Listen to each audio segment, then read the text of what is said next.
What's up, Ohana Exotics? Welcome back to another episode. Today we're doing something a little unique. We actually have a guest here. Alright guys, and that guest is going to be Mark Etre. I know a lot of you guys know him from Instagram, and he recently has started out his YouTube channel, and that's starting to go great for him as well. Since it's Mark, and we all know he's so famous for his Cobra B-Pack, the black Pakistani Cobra, I decided I'm going to take my Kuwaiti girl out, Naja Kuwaiti, in honor of him being featured on the channel. I mean, just look at the sheer size of this girl. If she's not a biggin, I don't know what would be seen as a biggin. Let me tell you what, guys, there's nothing quite like it coming face to face with one of the largest cobras in my collection. I'm having an absolute blast. Alright guys, and in on today's video, we're actually going to be asking Mark a few questions related to the current issues that US ARC is facing in America in regards to the new legislation that they're trying to pass in regards to what exotic animals you may keep and what new restrictions are coming in. So since South Africa is renowned for copying other countries' laws and things like that, I think we should all see this as a warning of what could potentially come if we don't change up a few things. Alright Mark, so tell me, what exactly is going on, man? What led up to these new laws that are trying to be passed all the way down there in the States? And by the way, look at this beautiful, beautiful Western diamondback rattlesnake, Reptiles atrox. Now again, I'm specifically using this animal as a tribute to Mark, because not too long ago, he did a video in Instagram in regards to the annual rattlesnake rallies and how freaking awful that is. So if you've got some time to kill, I would definitely recommend checking that out and seeing what the hell is going on with these rattlesnake rallies. Now to answer this first question, I have this beautiful West African gaboon viper. Now I don't know what led up to this legislation, but what I do know is occasionally, every now and then, they try to slip it in with other laws, other bills. So it's usually hidden, just like it is with this one. So I don't know what led up to it, but I know that it's constantly being brought up every now and then. Now look at me committing an extremely dangerous act with venomous snakes. I'm free-handling this totally destructing, cell-destroying, cytotoxic... I'm kidding guys, this is a Western diamondback. Oh, you hear me now. This is a little Western hognose snake. I almost actually forgot the snake's name. This is a little tiny little condor Western hognose snake.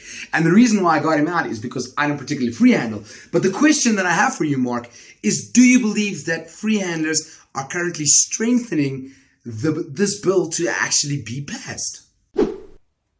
Now for this question, I have the variable bush viper. Do free handlers strengthen the bill? No. You got to take into consideration the majority of the population does not like snakes or reptiles. So when there's a bill that talks about banning or restricting reptiles, they're going to be on board for that. They don't realize that hidden in it as well are other animals that they may love, such as hedgehogs, birds. There's always other animals as well, and they start with these exotics, and they're going to end up targeting every animal. They're going to put restrictions on every animal, so they don't take that into consideration. But free handlers do nothing because people just don't like reptiles. They'll be on board for banning them. Now we're going to talk about other factors. What if the free handler gets bit? Then there's publicity. Publicity comes from, certain factors such as calling 911. It shouldn't be like this, but that's what makes it public. And if we come together instead of attacking someone that gets bit, and we don't even consider that the majority of bites aren't from free handlers, it's typically just mistakes, using hooks, making mistakes, not just free handlers.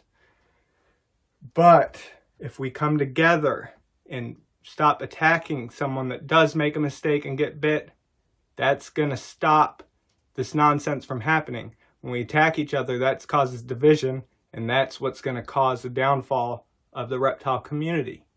We look at things such as dogs in the United States. Did you know that around 40 people each year are killed by dogs? Usually little kids and babies and old ladies. You don't hear about that on national news, do you? No. So how are these animals untouchable when they're literally killing the most protected in our world, kids and old ladies. So yeah, coming together is what's going to strengthen the community. Attacking each other is going to cause the downfall. So no, free handlers do not strengthen the bill, no matter what anyone says. My boss has been doing this for over 50 years. He's been around and stopped laws from being passed, and he can tell you firsthand that the division is what causes the most problems. Now, the reason I brought that up, which I forgot to mention, is, the people that work with venomous snakes, they're the ones that get bit, not some random person. So it's them. They're the only ones that pay the consequences. So I did the comparison with dogs to show the difference.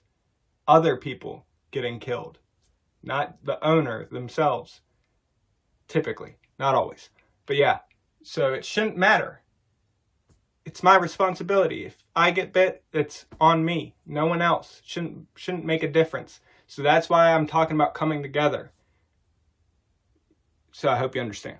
Now look at this beautiful, beautiful big constrictor, a motley het albino het genetic stripe reticulated python.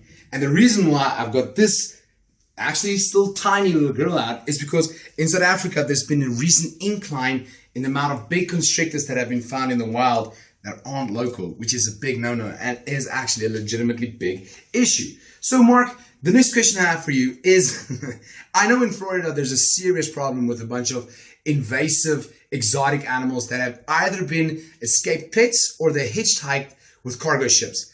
Do you think there's a solution to actually ever getting rid of these invasive animals? And do you believe that that also has a heavy impact on the hobby as a whole? Now for this question, I have this rink owls with me. Now with escaped, released, or hitchhiked animals, it's always best to, of course, try to eliminate them from establishing a population. In some areas, they've already established populations, and the best we can do is continue to do our best to manage it.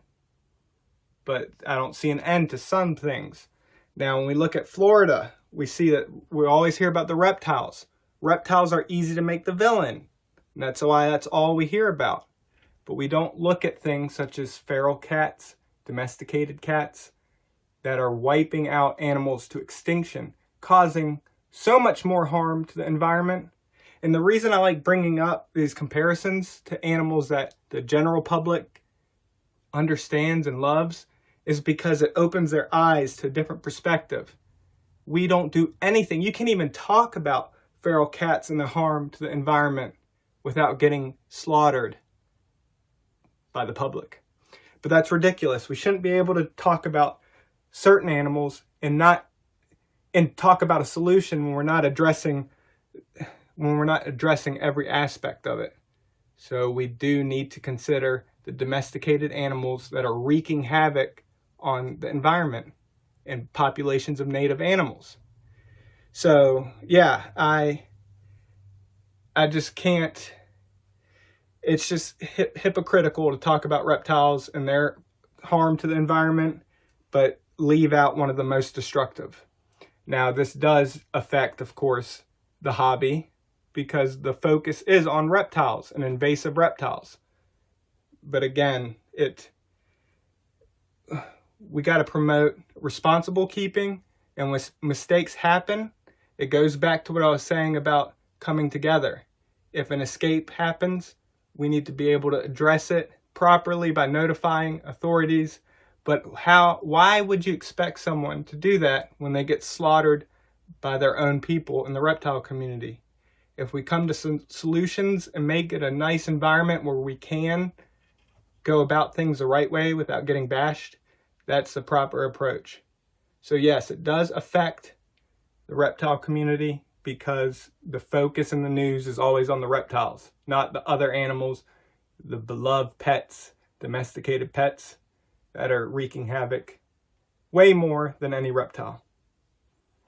Now look at this beautiful snake right over here. This is a West African bush viper, otherwise known as Atheris squamrigira, and this is actually a beautiful black male with semi-white tiger bandings. Any case, now that we've got him out, now that we've introduced him, and now that all of you guys know that this is a crazy, sexy animal, the next question that I have for you, Mark, is do you believe that if this bill gets passed, it'll have an influence on the world's reptile hobby? Because as we all know, America is a very big part of this hobby.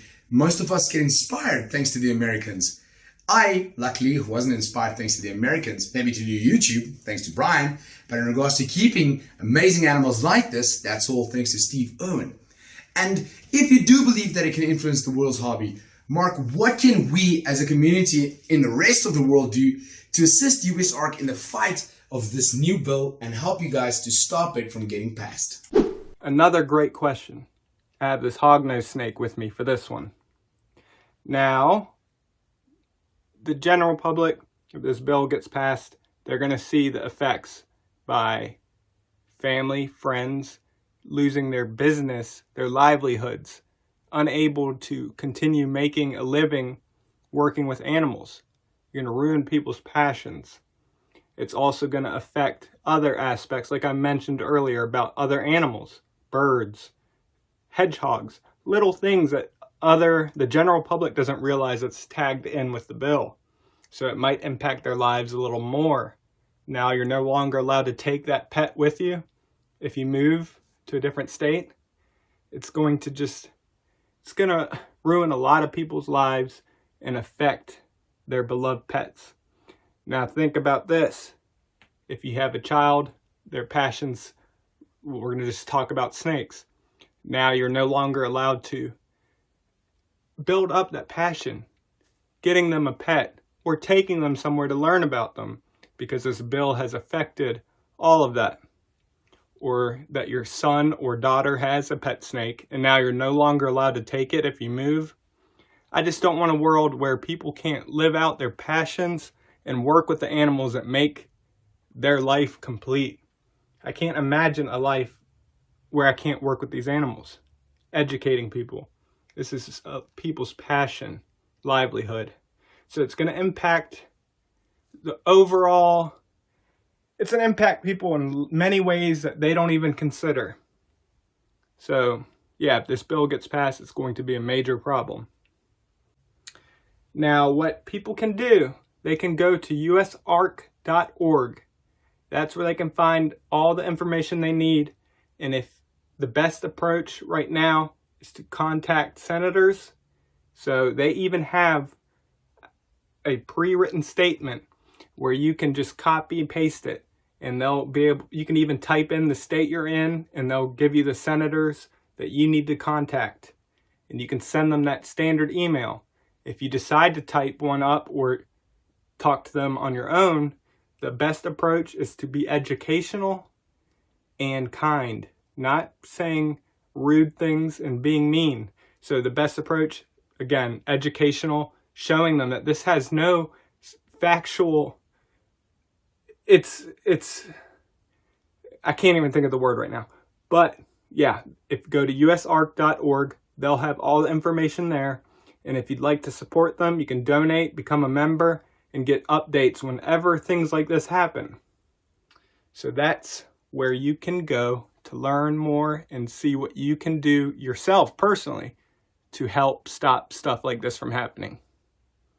I don't know how many of you guys know this, but currently there's a massive issue going on in the States with a new bill that the government is trying to pass. This bill will affect all of the Americans in a drastic way. We're talking about tegus becoming illegal, iguanas becoming illegal, potentially all big snakes becoming illegal as well. So what implications can this possibly have for us in South Africa? I know a lot of you guys are probably wondering, dude, how is this relevant to us? And let me tell you guys how this is relevant to us. As I stated, South Africa is very renowned for copying other laws from other countries. Like, for example, this animal here. This would fall under the constricted category, guys, right? This would fall under pythons. That would mean if this bill gets passed and if South Africa would be to copycat, it has the potential of putting a ban on this. The world's most famous pet, a ball python. We could lose the ability to keep these animals without permitting systems, etc., and a whole list of other issues. Another example. Oh, let me just show you guys this. Take a look at this animal, for example, guys. In Americas, especially Florida, this is a completely illegal animal. Iguana. I mean, how many of you guys have iguanas that you love and care for? So what I'm saying, guys, is we need to be stricter on ourselves as keepers and as a community, but we also need to band together as a community and educate people, especially people that aren't in the hobby, guys. People that buy their first snake from a pet shop and think to themselves, you know what, I can let this go. It's not a big issue. And then at the end of the day, it makes an issue. We need to band together as a community, as a family, and put a stop to this. The only way we can do that is, like I said, by banding together, becoming a tight-knit community, helping each other out. And I hope this video hits home with a few of you guys to understand the importance of this and what could potentially go wrong if we don't make some drastic changes in this hobby. So from Mahoney Exotics, guys, I hope this message makes sense. I love you all and peace out.